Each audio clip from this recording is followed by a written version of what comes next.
بسم الله الرحمن الرحيم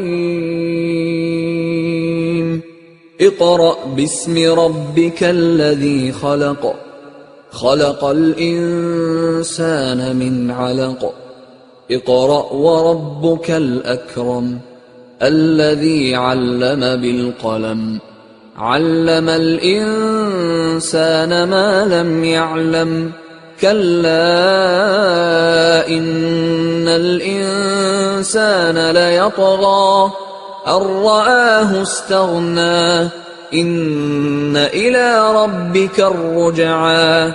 أرأيت الذي ينهى عبدا إذا صلى أرأيت إن كان على الهدى أو أمر بالتقوى أرأيت إن كذب وتولى ألم يعلم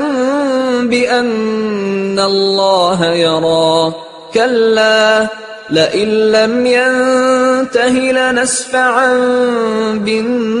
بالناصية ناصية كاذبة خاطئة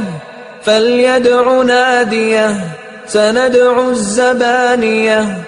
كلا لا تطعه واسجد واقترب